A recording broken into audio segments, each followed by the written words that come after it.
तो दोस्तों आज की इस वीडियो में हम लोग नई आने वाली खबर को लेकर तो डिस्कस करेंगे, जिसमें आपको बांग्लादेश के ऊपर भारत का इम्पैक्ट साफ देखने के लिए मिलेगा। लेकिन दोस्तों इसी के साथ साथ हम लोग कुछ ओपिनियंस को लेकर भी डिस्कस करेंगे। तो वीडियो काफी ज्यादा इंपॉर्टेंट होने जा रही है बांग्लादेश के संदर्भ में।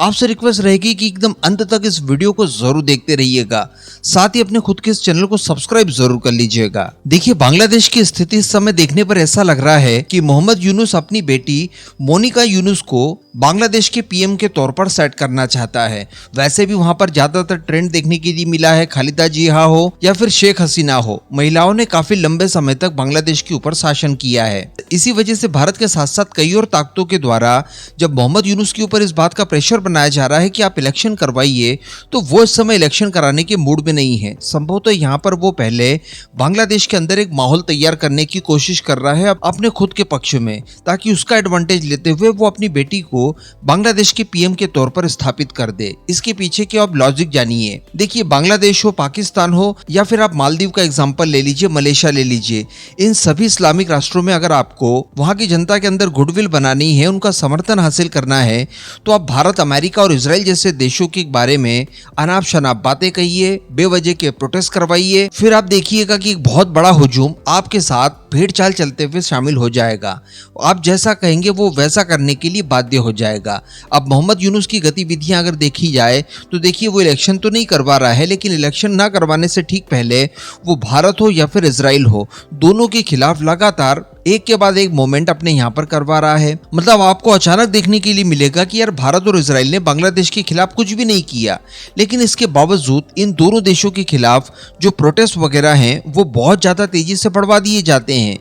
आज से 4-5 साल पहले शेख हसीना द्वारा इजराइल के साथ रिश्ते सुधारने की कोशिशें की गई। उनके पासपोर्ट पर जो पाकिस्तान के पासपोर्ट की तरह लिखा हुआ था कि ये पासपोर्ट दुनिया में हर देश में वैलिड है सिवाय इजराइल के, ये सेंटेंस भी हटवा दिया गया था। लेकिन इसके बाद सडनली मोहम्मद यूनुस द्वारा ये कार्रवाई दोबारा की जाती है। बांग्लादेश के अंदर इजराइल के खिलाफ भयंकर प्रोटेस्ट होते हैं, तोड़फोड़ की जाती है, अपनी खुद की ही संपत्ति तोड़ते जलाते हैं और उसके बाद अपने पासपोर्ट पर दोबारा से ये सेंटेंस लिख दिया जाता है, बिल्कुल पाकिस्तान की तरह। तो कहने का मतलब, बांग्लादेश के अंदर रेडिकलाइजेशन इजराइल के नाम पर, भारत के नाम पर बड़े स्केल पर करवाया जा रहा है। भारत के अंदर जो वक्फ कानून लाया गया है या जो संशोधन किए गए हैं, इनको लेकर भी बांग्लादेश के अंदर आने वाले समय में आपको भयंकर प्रोटेस्ट देखने के लिए मिलेंगे। इवन कुछ चीजें तो ऐसी भी देखने के लिए मिली है कि बंगाल के अंदर जो प्रोटेस्ट हो रहे हैं वक्फ बिल को लेकर, उसमें भी बांग्लादेश का हाथ है। इसके साथ साथ मैं आपको एक और चीज के ऊपर ध्यान केंद्रित कराने की कोशिश करूंगा। देखिए, बांग्लादेश के स्वतंत्रता दिवस की बात की जाए तो ये 26 मार्च को सेलिब्रेट किया जाता है। वैसे इस दिन ये लोग आजाद तो नहीं हुए थे, लेकिन आजादी का मूवमेंट इसी दिन शुरू किया था। और मैं आपको बता दूं कि 26 मार्च के दिन ही मोहम्मद यूनुस ने अपनी बेटी मोनिका यूनुस के साथ चाइना की यात्रा शुरू की थी। तो सडनली यहाँ से मोहम्मद यूनुस की बेटी पिक्चर में आ जाती है। जिस तरह से कोई राष्ट्रीय अध्यक्ष अपनी वाइफ को फॉरेन ट्रिप के ऊपर लेकर जाते हैं, वैसे ही मोहम्मद यूनुस अपनी बेटी को लेकर गया। हालांकि इनके लिए दोनों चीजें एक ही है लगभग। इसमें भी यहाँ पर आप एक चीज नोटिस कर सकते हैं, मोहम्मद यूनुस की जो बेटी है, इसके आउटफिट्स आप देखिए। इसके आउटफिट्स को जैसे ही आप देखेंगे तो आपको ये कहीं ना कहीं से सिमिलर सा लगेगा, और वो है पाकिस्तान का झंडा।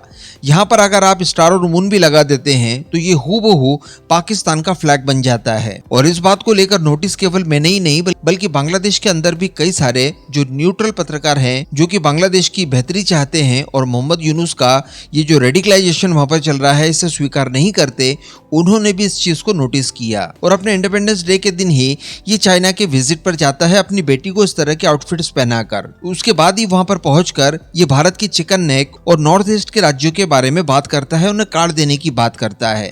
तो ये चीजें कहीं ना कहीं इंडिकेट कर रही है कि पाकिस्तान के नाम पर, धर्म के नाम पर ये बांग्लादेश के लोगों को एकत्र करना चाहता है। उसके बाद भारत और इजराइल जैसे देशों के नाम पर भड़काकर उनको रेडिकलाइज बनाना चाहता है, और उसका एडवांटेज ये अपनी खुद की गुडविल बढ़ाने के लिए करना चाहता है, ताकि आने वाले समय में जब इलेक्शन हो, वो जब भी हो, तब ये अपनी बेटी को आगे करके अपने फेस के दम पर उसे इलेक्शन जितवाना चाहता है। क्योंकि ये तो बुढ़ा हो गया है, एक पैर केले के छिलके पर, दूसरा कब्र में है, बराबर चल भी नहीं पाता, तो आने वाले समय में ये खुद तो रूल कर नहीं पाएगा। तो ये अपनी बेटी के लिए ये सारी व्यवस्थाएं कर रहा है, ऐसा मुझे दिखाई दे रहा है। लेकिन आपने नोटिस किया होगा कि भारत की तरफ से अब इनके खिलाफ टिट फॉर टैट की कार्रवाई शुरू कर दी। पीएम मोदी ने इनके साथ वार्ता करके और अजीत डोभाल साहब की तरफ से जब इन्हें हिंदी में समझाया गया तब ऐसा बताया गया कि देखिए, ऐसी कोई भी हरकत आप ना करें जो कि भारत के खिलाफ हो, क्योंकि अगर ऐसा होता है तो ये आपकी सेहत के लिए सही नहीं होगा। और भारत के प्राइम मिनिस्टर मोदी द्वारा स्पष्ट रूप से पब्लिकली ट्वीट करके भी ये कहा गया कि मोहम्मद यूनुस के ऊपर उन्होंने दबाव बनाया कि अपने यहाँ जल्द से जल्द इलेक्शन कंडक्ट करवाए। लेकिन इसी बीच खबर निकल कर आती है कि पूरे 1.5 दशक के बाद पाकिस्तान और बांग्लादेश के बीच में एक उच्च स्तरीय फॉरेन सेक्रेटरी लेवल की एक वार्ता होने जा रही है। और ये भारत के लिए एक सेटबैक था, क्योंकि यहाँ से पाकिस्तान और बांग्लादेश के रिलेशनशिप जो कि काफी ज्यादा रिवाइव तो हो चुके हैं, ये फुल्ली रिस्टोर भी हो सकते थे। तो शेख हसीना के समय तो इस लेवल की वार्ताएं नहीं होती थी, लेकिन मोहम्मद यूनुस ने इसे दोबारा से शुरू करवाया पूरे 15 सालों के बाद। लेकिन दोस्तों, इसे आप किसी भी एंगल से लीजिए, मुझे तो यहाँ पर स्पष्ट लग रहा है कि ये भारत की चेतावनियों का ही असर है कि इस उच्च स्तरीय वार्ता के दौरान बांग्लादेश ने काफी ज्यादा बैलेंस बनाने की कोशिश की और एकदम से अपने आप को प्रो पाकिस्तानी बताकर भारत को नजरअंदाज करने की कोशिश बिल्कुल भी नहीं की गई। और हम सभी लोगों की एक्सपेक्टेशन के विपरीत जाकर इन्होंने पाकिस्तान से 1971 के दौरान जितनी भी अत्याचार वगैरह पाकिस्तान ने बांग्लादेश के अंदर किया था, उसको लेकर सार्वजनिक तौर पर क्षमा मांगने की बात कही। जी हाँ, बांग्लादेश की तरफ से ऑफिशियली डिमांड की गई है पाकिस्तान से कि वो बांग्लादेश और बांग्लादेश के लोगों से पब्लिकली माफी मांगे जो अत्याचार उनके द्वारा किए गए हैं उसको लेकर। इसके साथ साथ जो उनकी संपत्ति को नुकसान पहुंचाया गया, जिसमें बांग्लादेश के कैलकुलेशन के अनुसार 4.3 बिलियन डॉलर्स का आंकड़ा निकलकर सामने आया है, इसकी भरपाई भी करे। दरअसल इस वार्ता के दौरान जो बांग्लादेश का विदेश सचिव है, जिसका नाम जसीमुद्दीन है, उसकी तरफ से ये कहा जाता है कि देखिए, हम लोग पाकिस्तान के साथ अच्छे संबंध बनाना चाहते हैं, लेकिन इसके लिए कुछ ऐतिहासिक मुद्दे जो हैं इन्हें सुलझाना आवश्यक है और इसके तौर पर पाकिस्तान बांग्लादेश से माफी मांगे और 4.3 बिलियन डॉलर्स का हमें हर्जाना दे। हालांकि देखने वाली बात होगी, क्योंकि पाकिस्तान के डेलीगेशन द्वारा अभी इस पर किसी भी तरह का कोई बयान नहीं दिया गया है कि वो माफी वगैरह मांगेंगे या नहीं मांगेंगे। 4.3 बिलियन डॉलर्स का हर्जाना तो इनके बाप से भरते नहीं बनेगा। लेकिन यहाँ पर पाकिस्तान के डेलीगेशन द्वारा ये जरूर कहा गया है कि इन सभी मुद्दों को लेकर बातचीत लगातार बांग्लादेश और पाकिस्तान के बीच में होनी चाहिए, जिसके परिणाम स्वरूप दोनों देशों की जो रिलेशनशिप है वो रिस्टोर हो पाए। बाकी इन सारी चीजों के अलावा जो स्पष्ट दिखाई दे रहा है वो कुछ इस तरह की चीजें हैं कि ये शेख हसीना को किसी प्रकार से बांग्लादेश बुलाकर उन्हें जेल में ठूस कर